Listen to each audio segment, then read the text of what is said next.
que antes de concluir esta edición especial de Buenas noches, buenos días, emitiremos nuevamente el reportaje exclusivo logrado con el ministro de Economía de la Nación, el doctor Herman González, donde formula anticipos realmente importantes. Ahora volvemos al mundo. 1989, Namibia, el fin del colonialismo.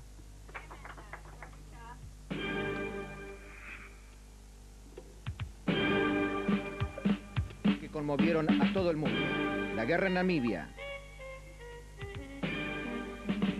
La tristeza. Los familiares perdidos. Las catástrofes.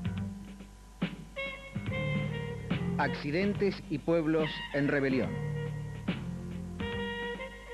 La búsqueda de caminos de la independencia y el dolor. Los chicos y la soledad de una guerra donde los juguetes matan. El hambre en África.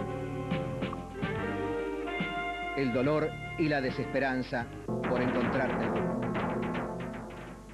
1989, Namibia, el fin del colonialismo. Namibia en el camino hacia un futuro mejor. Cuando en abril regresaron los primeros refugiados a su país, los recibieron con banderas del Movimiento de Liberación SWAPO. Tras casi 70 años de dominación sudafricana, la ex colonia alemana está ante el inicio de una nueva era. Bajo control internacional, se celebraron en noviembre elecciones para una asamblea constituyente. El SWAPO se convirtió en la fuerza política más importante, seguido de la Alianza Democrática Turnhal, un partido de razas mixtas. Los simpatizantes de SWAPO se alegraron aún cuando el partido no consiguió la meta declarada de una mayoría de 2/3. Es decir, ahora el SWAPO no puede determinar solo sobre una nueva constitución. El jefe del SWAPO, Sam Nujoma, que durante 30 años dirigió la lucha de liberación desde el exilio, hizo un llamado a la reconciliación nacional. En los primeros meses del próximo año se trabajará en la elaboración de una nueva constitución. Después de que las últimas tropas sudafricanas abandonaron el país, ya no hay ningún obstáculo para la independencia de Namibia. Namibia camina ahora hacia un futuro mejor. 1989 en la Argentina. El indulto. El presidente de la Nación, el doctor Carlos Menem, haciendo el trascendental anuncio, el indulto, que iba a incorporar de la misma manera, en forma equitativa, a militares y civiles envueltos durante más de una década en hechos de violencia que conmovieron a la sociedad que reclamaba una prenda, la búsqueda de un camino de unidad. 1989, Angola. Varios años de guerra civil. Los angolanos miran con nostalgia a su país vecino. Las perspectivas de paz son aún muy inciertas. Aunque en junio se acordó un cese del fuego entre el gobierno marxista y Jonas Savimbi, jefe del movimiento rebelde UNITA, apoyado por Estados Unidos y Sudáfrica, este duró solo pocas semanas. Un retiro parcial de las tropas cubanas que apoyan al régimen de Luanda no han podido contribuir al proceso de paz. La guerra civil ya dura más de 14 años. Las perspectivas de paz siguen siendo inciertas. 1989, Sudáfrica, todo sigue igual. Peter Willem Botha fue quien siguió una obstinada política de desestabilización en el África Austral. Después de 11 años de gobierno, el presidente sudafricano dio a conocer su renuncia en agosto en un discurso televisado. Su gabinete lo obligó. Su sucesor fue Frederik de Klerk, el político exterior, un representante de entendimientos de los países vecinos. Pero en el país mismo, todo permaneció como antes. Previo a las elecciones de septiembre se produjeron disturbios en la población negra, que aún está excluida del derecho a voto. Lo que las cámaras nunca pueden mostrar. La policía apaleó hasta la muerte a 23 personas en la noche de las elecciones. Que todo cambie para que nada cambie parecía ser el lema, pero en el fondo de la noche apareció una luz. 1989, Sudáfrica, nace la esperanza. Pero a fines de octubre se produjo un sorpresivo cambio de gobierno de de Klerk. Tras décadas de prisión, 7 políticos del prohibido movimiento anti-apartheid ANC fueron puestos en libertad y festejados por 70.000 simpatizantes en Soweto. La policía no atacó, lo que de facto significa una legalización de la organización. Sin embargo, aún no se avisora en Sudáfrica el fin de la discriminación racial. Y las incipientes negociaciones con el gobierno blanco todavía dejan una cuota de esperanza. 1989 en la Argentina, la muerte de López Rega. Por la rampa. Luego de varios meses de detención en la Argentina, José López Rega, el otrora tristemente célebre ministro de Bienestar Social, víctima de una larga y penosa enfermedad que lo aquejaba durante varios años, moría en un sanatorio de Buenos Aires. Con él se cerraba un capítulo polémico y discutido de la historia argentina, vinculada a algunos sectores del justicialismo. José López Rega moría en la Argentina con un interrogante: ¿qué ocurriría con el sinnúmero de causas en las cuales estaba involucrado? 1989, Medio Oriente sin paz. El Medio Oriente volvía a ser epicentro de la información. Nuevos enfrentamientos entre sectores palestinos e israelíes conmovían nuevamente a las ciudades y poblados que se encontraban en la franja de Cisjordania, en Gaza, en territorios ocupados por palestinos. Los enfrentamientos eran permanentes y sorpresivos, los bombardeos y atentados terroristas también. El ejército, casa por casa, recorría, investigaba en la búsqueda de posibles terroristas para preservar la seguridad de la comunidad. 1989, África, el hambre. Desde hace 28 años el Frente de Liberación Popular de Eritrea lucha por un Estado independiente, pero el conflicto en el norte de Etiopía no es solucionable militarmente. Aunque los combates continúan, desde principios de noviembre se negocia sobre un acuerdo de paz. El presidente de Etiopía, Haile Mariam Mengistu, está bajo prisión desde que la Unión Soviética se niega a suministrar más armas. El tiempo apremia porque, entre tanto, en el norte de Etiopía existe la amenaza de una nueva catástrofe de hambre. En el medio de 20 años de lucha por la independencia, otra vez la amenaza del hambre. 1989 en la Argentina, Menem Bush.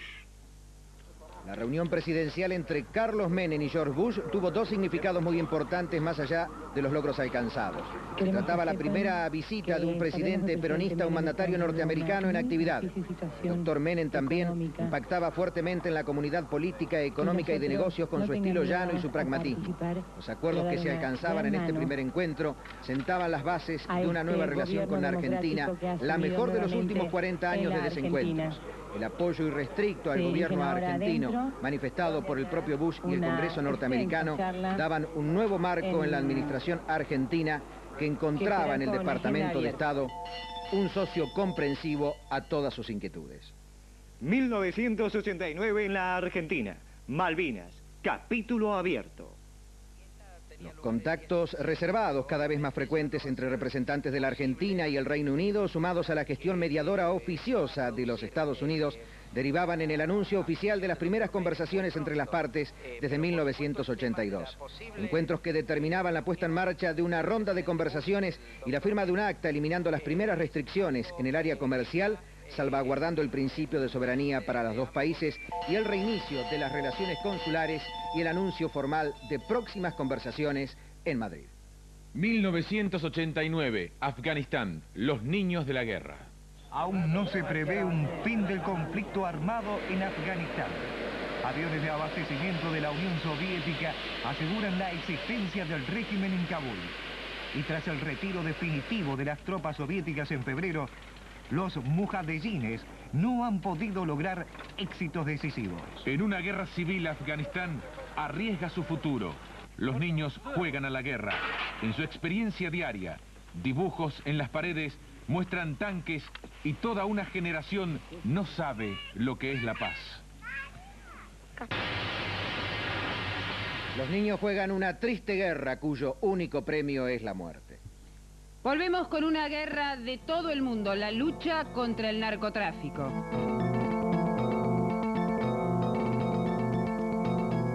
Reiteramos nuevamente a agencias de noticias y medios de comunicación que nos están solicitando que reiteremos este testimonio exclusivo logrado con el ministro de Economía de la Nación, el doctor Herman González, que antes de concluir esta edición especial de Buenas noches, buenos días, lo reiteraremos nuevamente para Buenos Aires y toda la red de canales del interior del país. Pero volvemos al anuario 89, con un tema que conmovió al año, la guerra contra la droga, contra el narcotráfico, una guerra en la que todos debemos ser soldados. 1989, Colombia, la Guerra Blanca. Desde agosto, Colombia ha sido azotado por una ola de atentados. Las víctimas son políticos, jueces y policías. Desde que el gobierno decidió combatir enérgicamente el tráfico de drogas, la mafia de la cocaína le ha declarado la guerra. Tiene su sede en Medellín, la capital mundial de la droga. Tanques patrullan las calles y con toque de queda se trata de mantener el orden con esfuerzo. Pero contra los varones de la droga como Pablo Escobar, las fuerzas de seguridad son impotentes. El cartel de Medellín se ha convertido en un estado dentro del estado. 1,5 millones de colombianos viven del cultivo de la cocaína y del tráfico de drogas. $1 billón, producto de actividades ilegales, van a parar anualmente a la economía. Un país aprisionado por las drogas. Al mismo tiempo, Colombia marca solo el posible punto culminante de un fatal desarrollo a nivel mundial. Durante las razias, la policía detiene cada vez más drogadictos infantiles. La lucha contra la droga es casi sin perspectivas. En 1989 aumentó nuevamente el número de muertos por drogadicción. El cartel de Medellín, un estado dentro de otro estado. 1989, la Argentina, el casamiento de Maradona. Fue, sin dudarlo, la boda del año.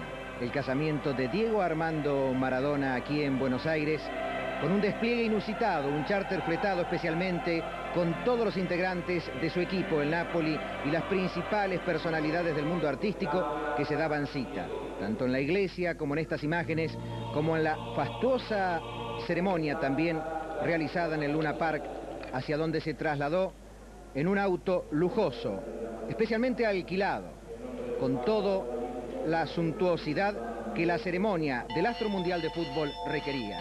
Fue, sin dudarlo, la boda del año. 1989, luto en Japón. Luto en Japón.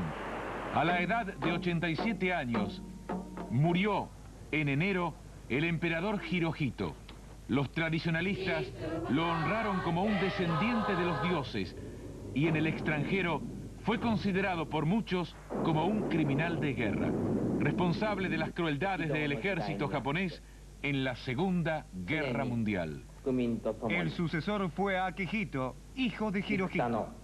Desde su toma de posesión existe en Japón una nueva cronología.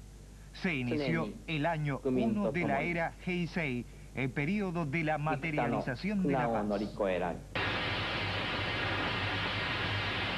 El emperador Hirohito, criminal de guerra o un descendiente de los dioses, sin duda fue todo un símbolo para Oriente.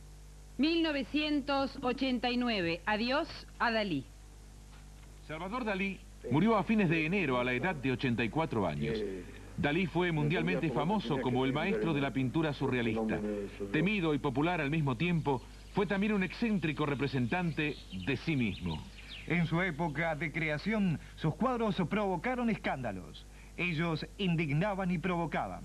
Hoy día esto no se entiende.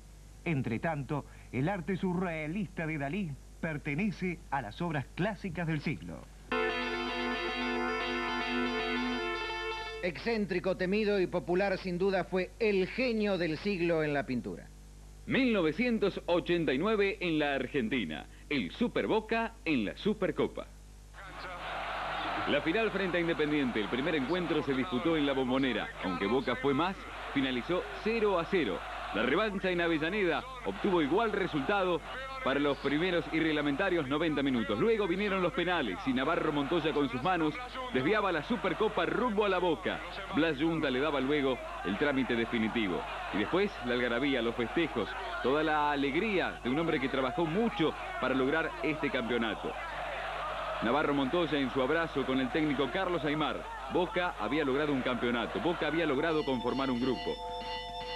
Un triunfo muy esperado, tan esperado como festejado. 1989. La muerte venció a Khomeini. Ayatollah Khomeini murió en junio a la edad de 88 años.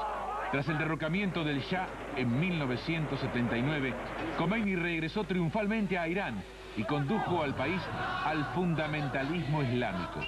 En el funeral se reunieron varios millones de personas en la plaza central de oración de Teherán. A pesar del calor, permanecieron allí durante largas horas. En febrero, Khomeini había ocupado la primera plana de los diarios cuando puso precio a la cabeza del escritor Salman Rushdie, porque en sus libros, los versos satánicos, se burla del Islam. El nuevo hombre fuerte en Irán es Habsemi Rafsanjani, desde su elección como presidente del Estado. El representante une una línea moderada del Islam.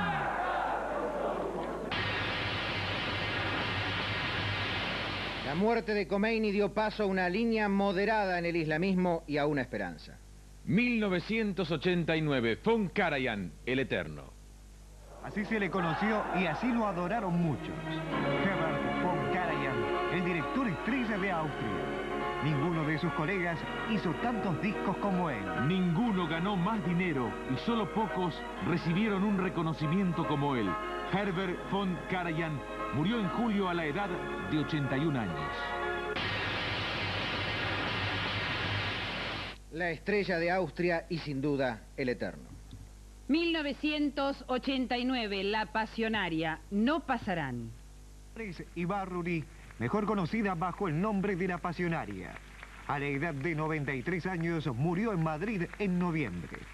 No solo en España, la convencida comunista era un símbolo de la resistencia contra el fascismo. Cuando en 1936 se inició la Guerra Civil Española, ella exhortó a los conciudadanos para la defensa de la República con la consigna "No pasarán". La Pasionaria, símbolo español y símbolo de las luchas contra el fascismo. 1989 en la Argentina, división de la CGT. Los permanentes enfrentamientos entre la mesa de enlace sindical y los sectores alineados en la conducción de Saúl Ubaldini en la CGT derivaron en el Congreso Extraordinario del 10 de octubre, que tuvo como marco violentos enfrentamientos entre los sectores adictos a uno y otro sector. En el marco de serios cuestionamientos se realizó una votación durante la cual el ubaldinismo se retiró del Congreso y resultaba electo en la nueva conducción el dirigente mercantil Guerino Andreoni. Surgía así una fractura en la CGT de Azopardo con Ubaldini y la CGT de Octubre con Andreoni. Hasta hoy no hay reconocimiento oficial para ninguna de las dos. 1989, terrorismo en Alemania. La voz de la dirección del banco alemán, Deutsche Bank, Alfred Herrhausen, murió víctima de un atentado terrorista cerca de Frankfurt a fines de noviembre. Herrhausen, de 59 años de edad, gozaba de una muy buena imagen internacional en el mundo de las finanzas. En la discusión sobre la deuda externa del tercer mundo, fue uno de los pocos banqueros que se pronunció expresamente a favor de ayudar a los países subdesarrollados a una costa de pérdidas para los institutos financieros privados. Contó con el aprecio de muchos banqueros de naciones latinoamericanas. Como bien se decía, fue uno de los que comprendió el pesado cargo de la deuda externa latinoamericana. 1989, Guerra Civil en El Salvador. Fue uno de los hechos que conmovió a Centroamérica y al mundo. Un mosaico ideológico de permanentes enfrentamientos entre sectores pro-oficialistas, algunos decían pro-norteamericanos, y otros pro-soviéticos, como señalaban analistas de Nicaragua, derivaron en los enfrentamientos por el temor hacia la intervención de países fronterizos y al fantasma mayor, que Estados Unidos decidiera intervenir en el proceso interno de El Salvador. Cientos de muertos y heridos fueron el saldo de este enfrentamiento civil cuya solución aún no se ha dado. 1989 en la Argentina, renuncia de Rapanelli. La situación derivada de la grave crisis económica, los crecientes enfrentamientos en el Gabinete Nacional y un mercado que era incontrolable derivaron en la renuncia del ingeniero Néstor Mario Rapanelli. Con su último plan de ajustes no conseguía equilibrar un mercado que reclamaba por medidas mucho más pragmáticas y la profundización en la liberación de la economía. Para reemplazarlo, el gobierno de Menem recurría a un hombre de su íntima confianza, el doctor Antonio Herman González, actual ministro de Economía. 1989, terremoto en San Francisco. Fue tal vez el hecho que más conmovió a los Estados Unidos en las últimas décadas.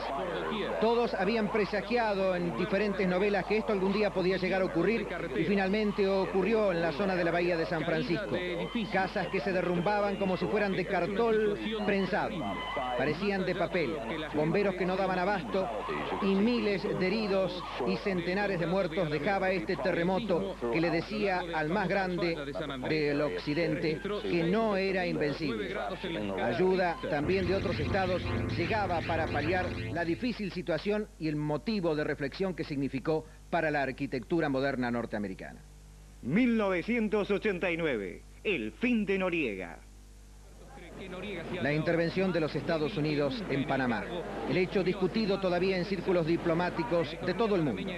Estados Unidos, a raíz de la muerte de un teniente de Marina y de sentir peligradas 35.000 vidas en Panamá, decidía como primer objetivo ir a la casa del ministro de Defensa y actual mandatario, asumía las dos funciones, el general Manuel Noriega. Quería detenerlo y llevarlo a los Estados Unidos para ser juzgado por cargos vinculados al narcotráfico. Además, la anulación de las elecciones en las que había resultado electo el actual presidente Guillermo Endara habían derivado en la intervención norteamericana y en el refugio de este en la Nunciatura Apostólica, donde el Vaticano ha señalado que no entregará a Noriega a Estados Unidos. 1989 en la Argentina, gol de Menem. Si algo caracterizó la personalidad del nuevo presidente fue su imagen de deportista y el desenfado con que decidió mostrar sus calidades en las diferentes disciplinas que practicó a lo largo de su vida. Menem, futbolista, jugando en la selección nacional. Menem, jugador de básquet, uno de los deportes que más practicó, también dentro del ámbito deportivo y con partidos destinados a recaudar dinero para quienes más lo necesitaban. Algunas jugadas de lujo de compañeros nada menos que al astro mundial de fútbol, Diego Armando Maradona, y a muchos de los que durante tantos años Menem admiró como jugadores dentro del seleccionado nacional. Carlos Menem impactaba también con esta imagen en el mundo. Pero nosotros queríamos dedicar este último tramo del anuario 89 a un tema que es muy caro a los sentimientos de muchas comunidades en el mundo, la preservación de la vida, el ecologismo.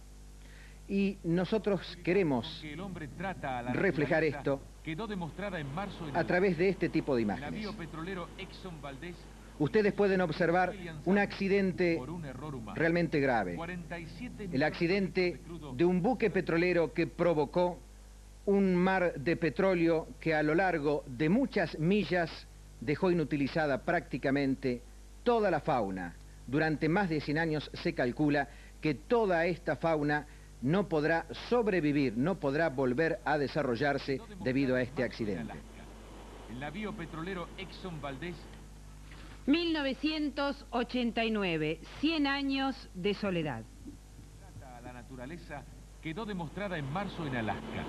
El navío petrolero Exxon Valdez encalló en Prince William Sound por un error humano. 47 millones de litros de crudo se vertieron en el agua. Una enorme alfombra de petróleo contaminó una de las regiones ecológicamente intactas hasta ahora. Inmediatamente después del accidente, un portavoz de la empresa petrolera norteamericana Exxon declaró que no existía ninguna consecuencia grave para el medio ambiente. Sin embargo, no fue posible contabilizar la cantidad de animales que murieron por la peste petrolera. Indignación desválida de la gente en Alaska. Ellos hablaron de descuidos criminales. También fracasaron los esfuerzos humanos para limpiar la playa de Prince William Sound, Príncipe Guillermo.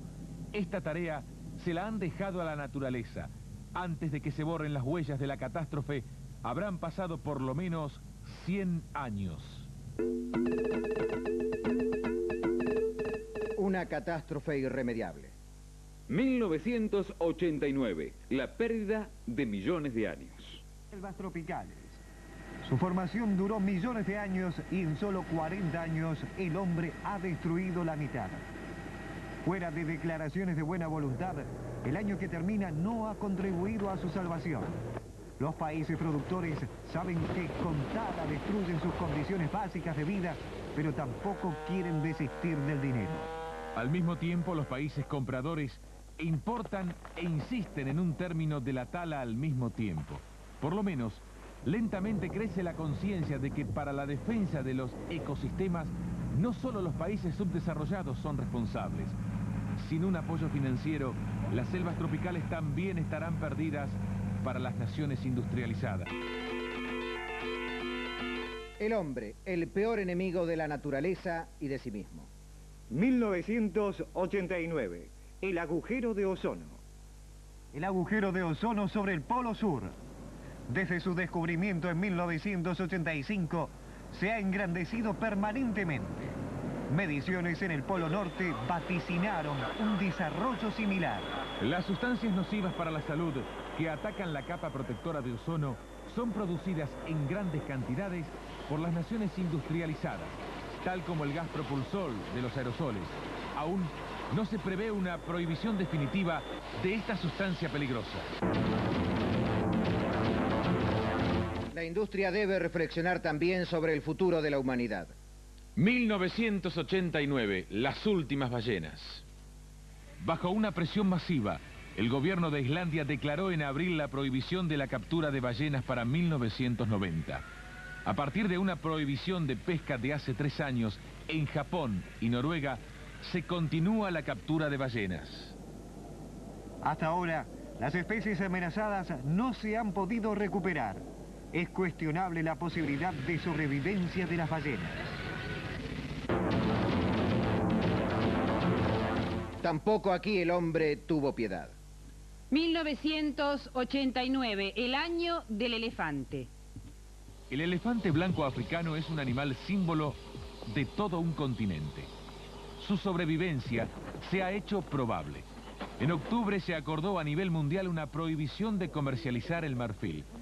De la imposición de esta medida dependerá que los cazadores desistan de la caza del elefante definitivamente. Sin una prohibición de comercialización del marfil, probablemente esta especie no habría sobrevivido hasta el próximo milenio. Para los elefantes africanos, 1989 fue un año de esperanzas fundadas. Un símbolo que puede desaparecer. Pero volvemos a la Argentina. Y a propósito de símbolos, Argentina tuvo en 1989 a un personaje central. El dólar. El dólar y toda la especulación. El dólar y una carrera loca por miles y miles de porcentajes de rendimiento desde el 1 de enero de este año hacia esta finalización, superando casi la barrera de los 2.000 australes. El dólar. Cuánta ansiedad y pesadillas, cuánto nervio, cuánta tensión y cuánto malestar ha provocado en la economía de muchos argentinos y cuánta dosis de esperanza en aquellos pocos. El dólar, sin duda un personaje, y el